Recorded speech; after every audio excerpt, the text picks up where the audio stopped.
Welcome to the HTS Epoll. It's your opportunity to weigh in on the most pressing issues of the day. St. Lucia is in the process of transitioning from machine-readable to electronic passports. The change comes at a greater cost. The new electronic passport cost $250 compared to the $80 price tag for the previous machine-readable passport. Minister for Home Affairs Dr. Virginia Albert Poyot says the government has no control over the cost of the new electronic passport, which she says was agreed upon by the previous administration. Dr. Albert says the cost of the electronic passport is more than the amount that the public will be charged for it. So we ask, do you think the new electronic passport is too costly? We tallied the numbers on our voting platforms, and here is how you voted. 75% said no, and 25% said yes. We took to the streets to get your opinion, and here's what you had to say. Well, I have no problem with whatever method they want to go into right now, whether it be electronic, whether it be whatever it is. But from $80 to $250, especially in this time there, that's an exorbitant amount of money. I mean, government raised that too much. They need to reconsider that one and bring that lower down, man, because that is just not right. I have no problem with that, because the truth of the matter is we are in the age of technology, and at some point we expect those developments to be upon us. However, I understand the price of $250 may be somewhat challenging and somewhat stiff at this time particularly. Perhaps a more affordable rate might have been more appropriate. I'm hoping that perhaps the government might be able to have another look at the price structure.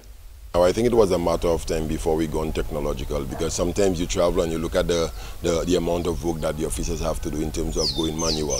So with other countries going to all later, St. Lucia would have had to get there. But it is also my understanding the task involving that would call for an increase in the fees. To move from $80 to $250, one has to look for some justification in terms of what the production of these e-passports mean.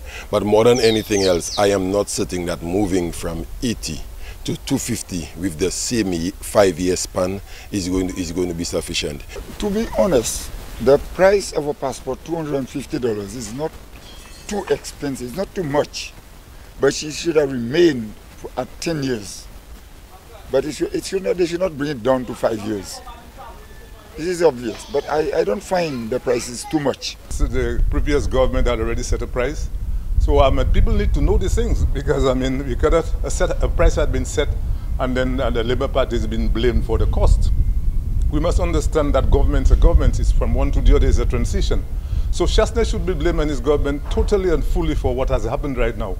And I don't think the government can change the cost of these things right now because of the conditionalities. So people will have to bear with it and meet the price, and the government can maybe in the future change the cost of the passports if they so can. Well, honestly, the $250 a little too hot. A little too hot for the Mali way. But if you have to look at it on the other side, I think the $250 can work, but the 10 years, it have to be for 10 years, not 5 years. I totally in support of the new e-passport machine readable, because we have to go with the time. As we know, technology is improving and we were behind. But I just believe that there should be more sensitization, and it's really pricey for some people, because from 80 to 250, I believe at some point the government should revisit it. The electronic passport good, like, you know, people want counterfeit passports and them things, but the price is kind of too high. You know, the world how it's going there, everything going up, goods going up, fuel going up. Imagine if you have to pay a ticket now. Besides the ticket price, you got to pay $250 for a passport that lasts 5 years.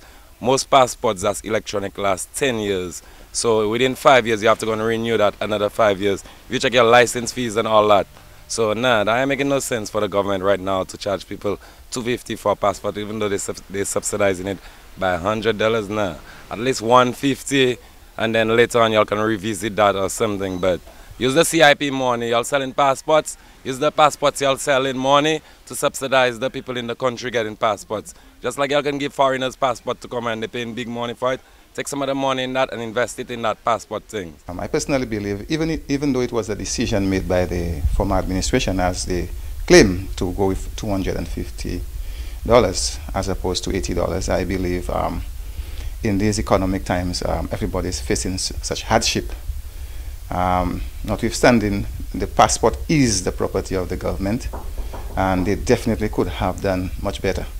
I would have personally gone with a slight increase, maybe double, $150, and explain to the general public that indeed the government is subsidizing almost half the cost and go in stages. And when the economy would have picked up, you'd have been able to allow the persons to bear a greater part of the loss, and the government could have increased it later on after a year or two to like $200 and up to the actual price of the passport. Thanks for those responses. Now to our new discussion. The recent set of promotions within the Royal St. Lucia Police Force has attracted a fair amount of comment. At the first Commissioners' Parade for the year, which was held on Wednesday, 13th July, awards, commendations and promotions were given to police officers for their service. 79 police officers were promoted at the recent parade. So we ask, do you think the recent promotion and awards to members of the Royal St. Lucia Police Force will boost the morale of the force? Voting is easy. Just log on to htstlucia.org and vote. Remember, our Epoll team is always on the go to get your responses as well. Watch the HTS News Force from 7 p.m. for the results and a new discussion.